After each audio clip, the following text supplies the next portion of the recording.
Hey, my name's Bidaha Makoti Maombi. I am the African Director for Operations on behalf of Worldwide Outreach. I am so delighted and happy to share with you about some of these experiences that I went through and about the history about myself first, and then tell you about the whole issue of refugee influx, where they are going. You may not really know how to handle them whenever they come, knowing well that they are coming from different continents, different countries, different cultures, and they are different personalities altogether.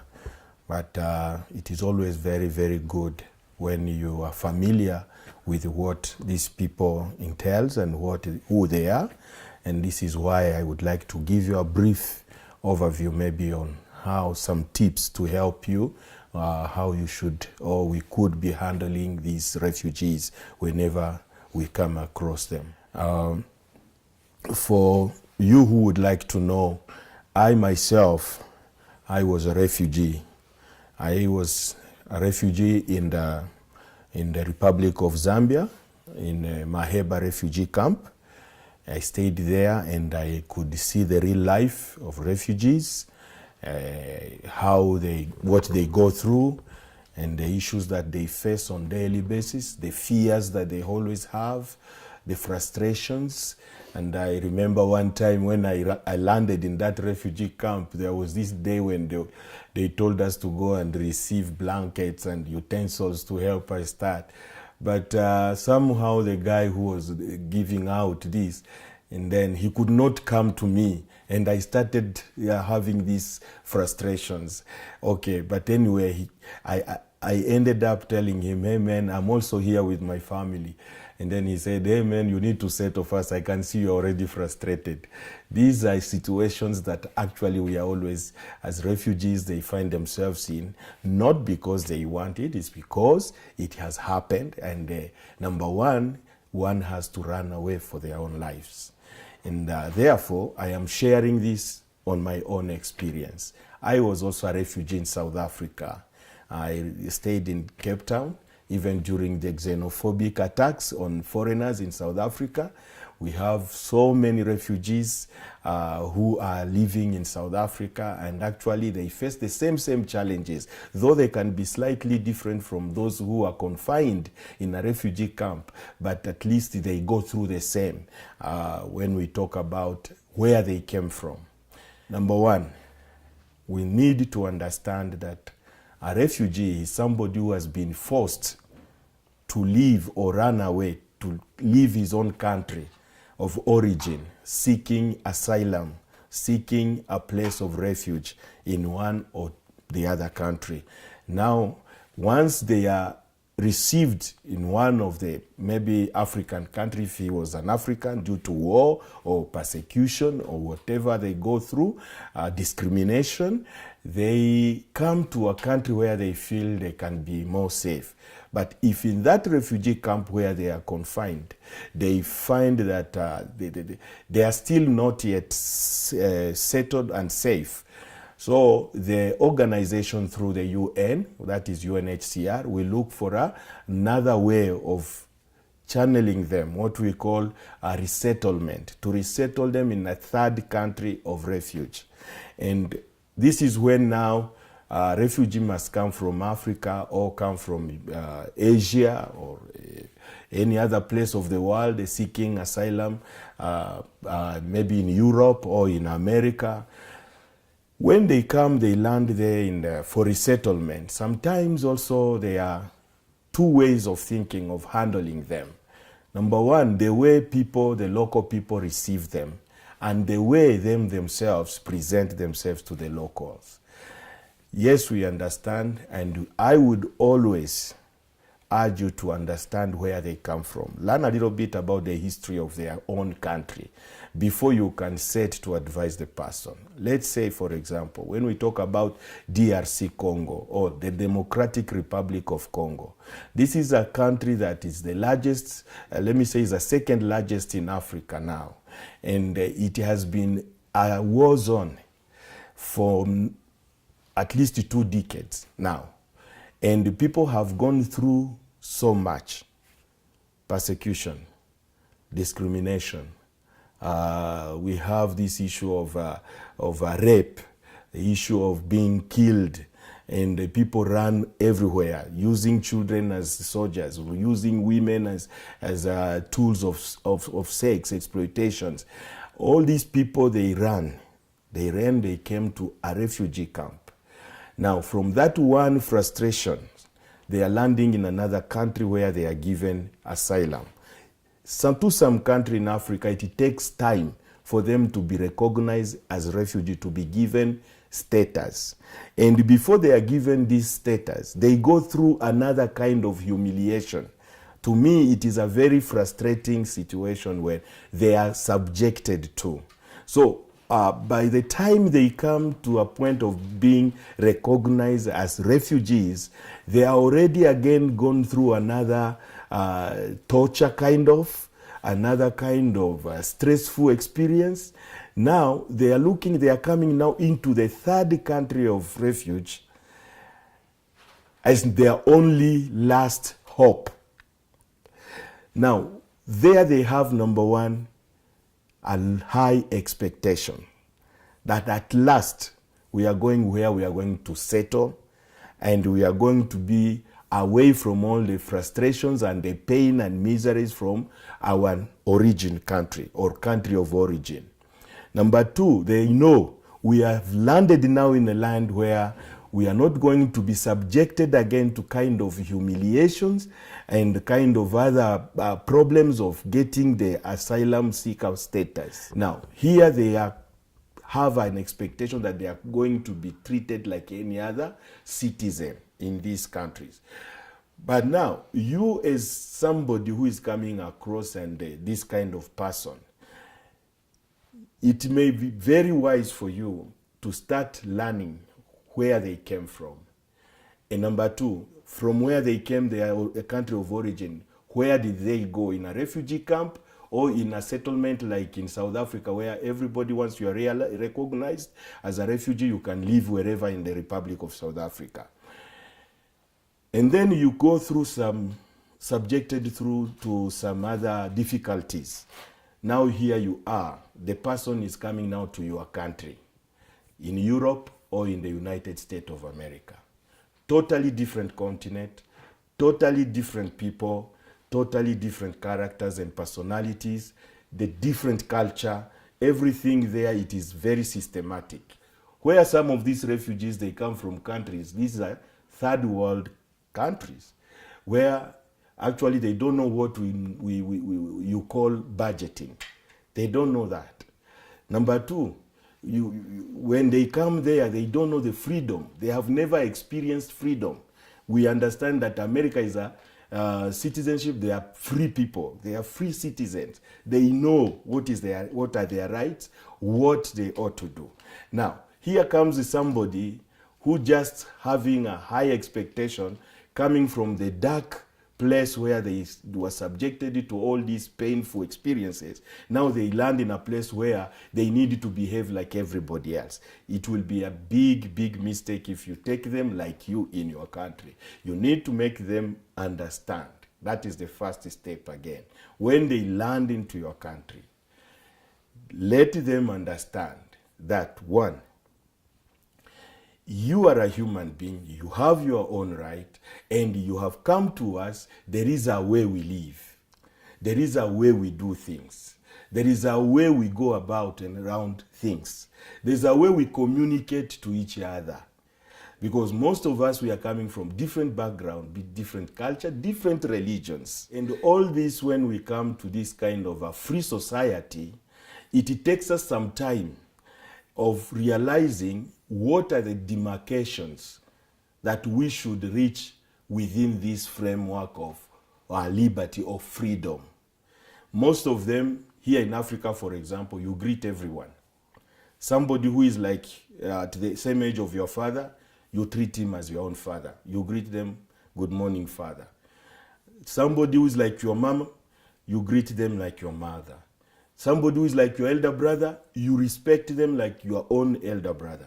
But in a free society, it may not be so, where everybody has a right either to greet you or not to greet you, whether to come close to you or not. They have that freedom. And does not mean that this person, when somebody has not greeted them, that they are discriminating or they are not happy about them or they are rejecting them or they are denying them. Somebody can deny you their greetings, but they have not rejected you.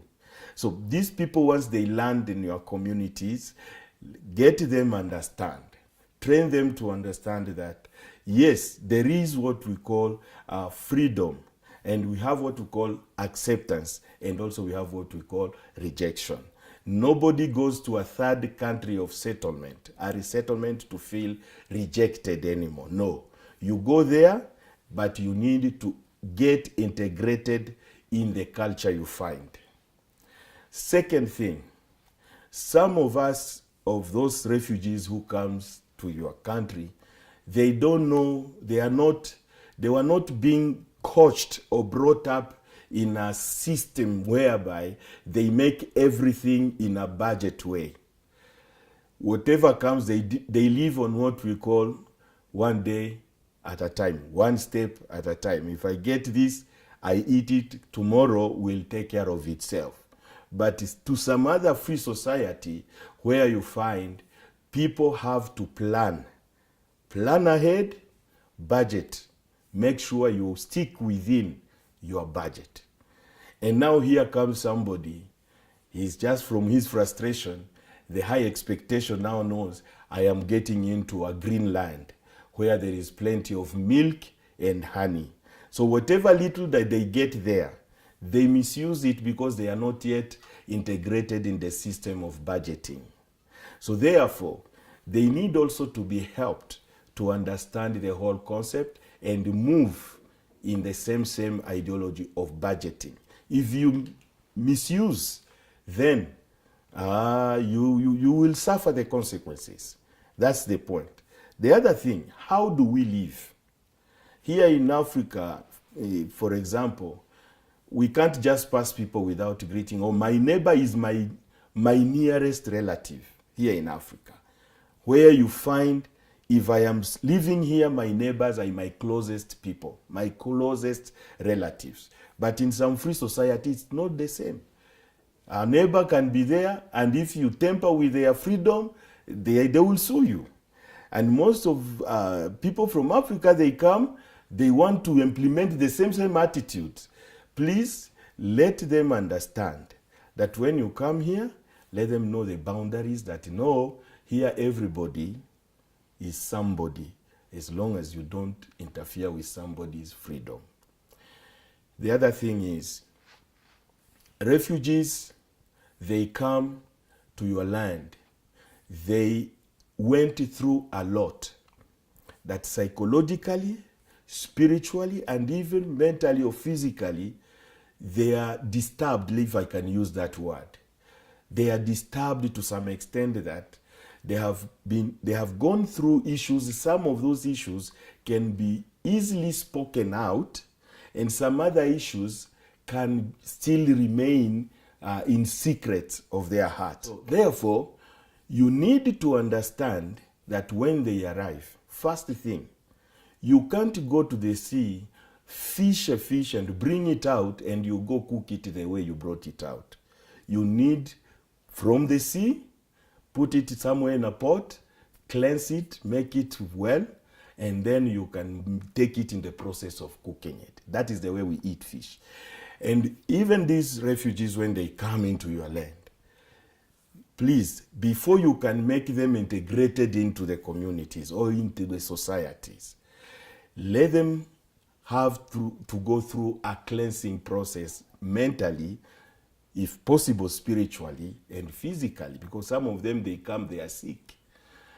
Others, they come, they are disturbed mentally. And others, spiritually, they are just as if they are already dead. Therefore, when you assemble them, when you bring all of them together, they will not find the good, conducive environment to release the deepest secret, the deepest problem that they have.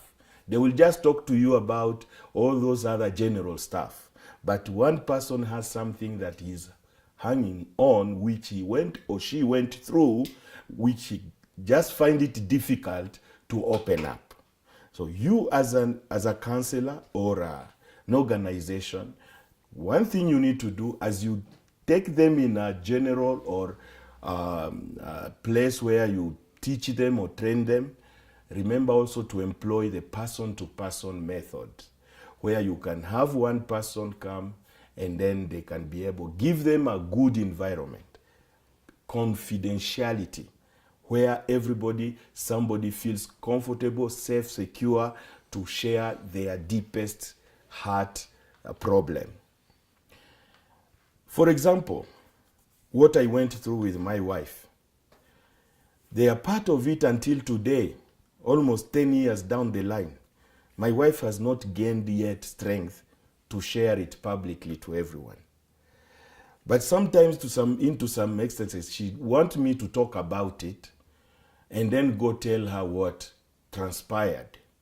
Of which, when I get it, she's used to me. Yes, we went through the same pain. So we end up, when I'm in the process of telling her what we discussed with a counselor maybe, we end up again raising up some other issues that will affect us more.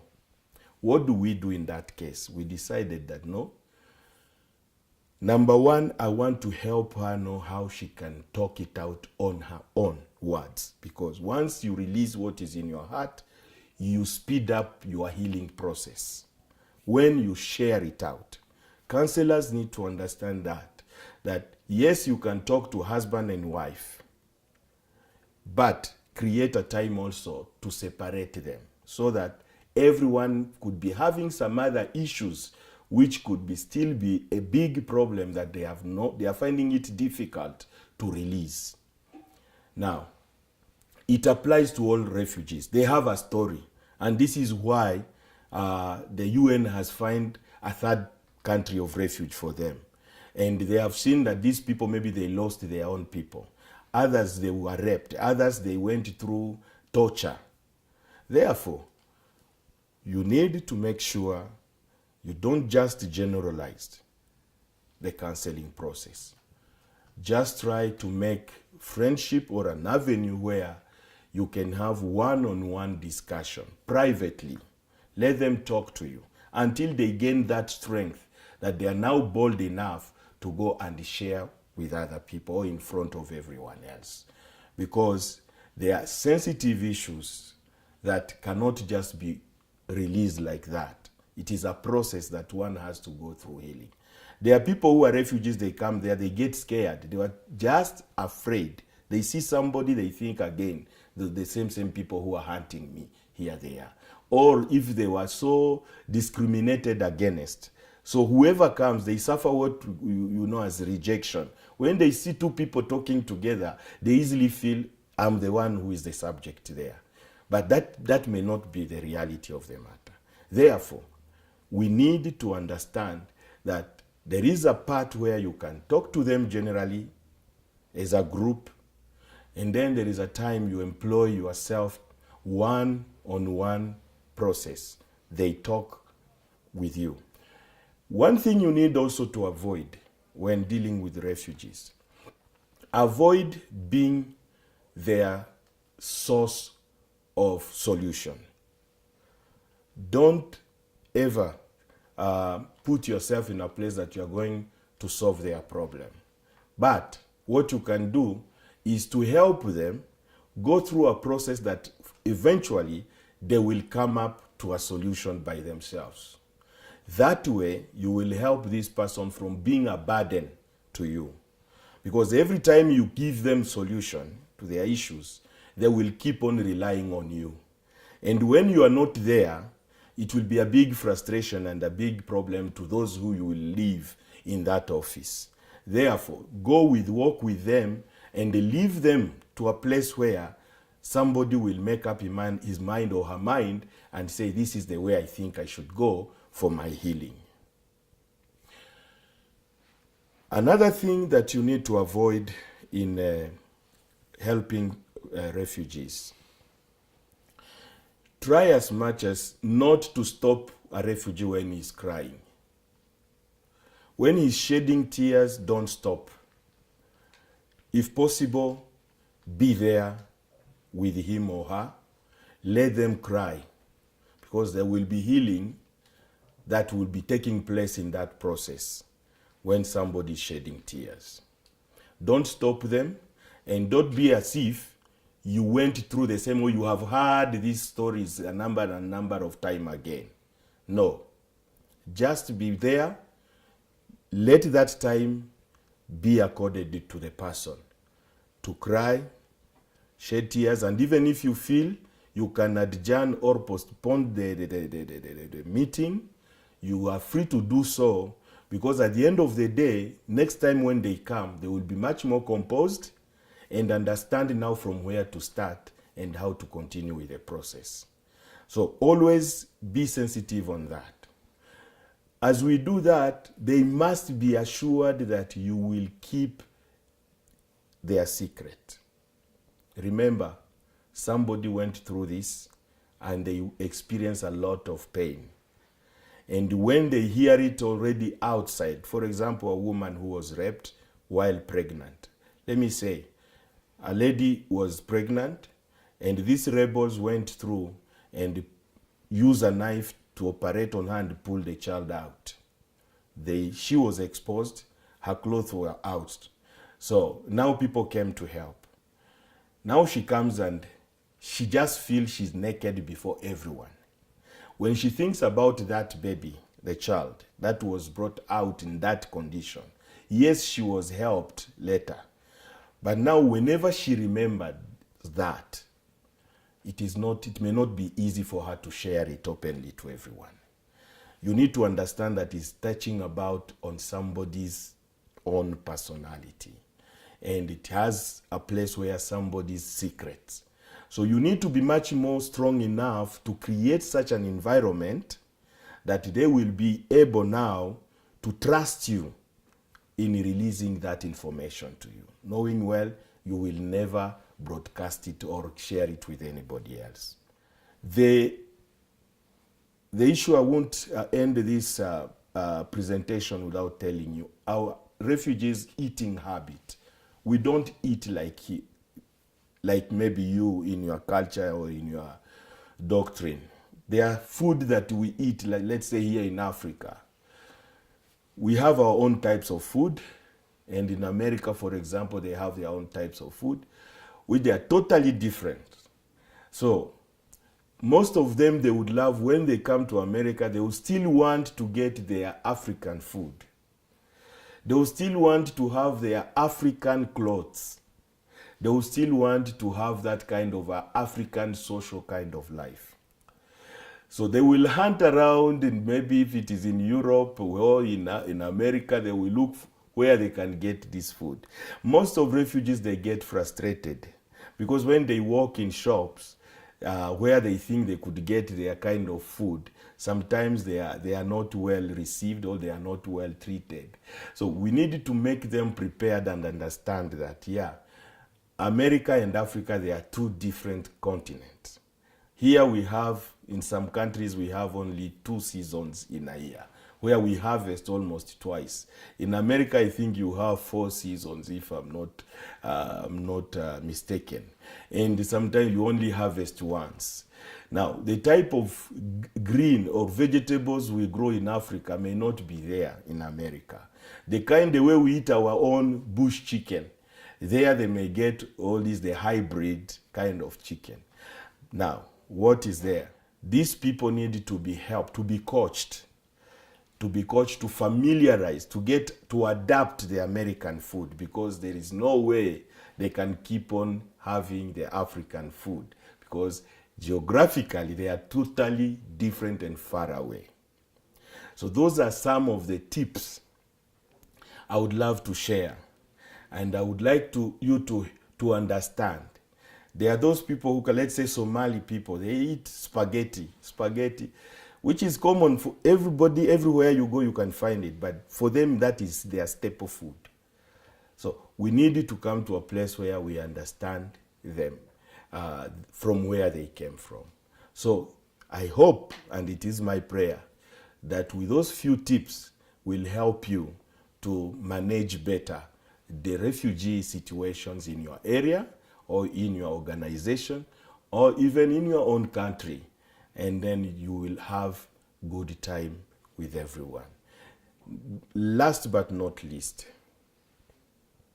sometimes refugees can behave so rude, so tough, cruel. Let me use that word, cruel. This it is because of the pressure and frustrations people goes through. When you are running from war, running from situations, you are too desperate. And the only thing you need a place where you can hang on. And you can't trust anybody. Sometimes you get scared of everyone. So please get understand that some of them, they react. They are not holy. You need to help them understand. We come with our religions. We come with our culture. We come with our practices, our beliefs.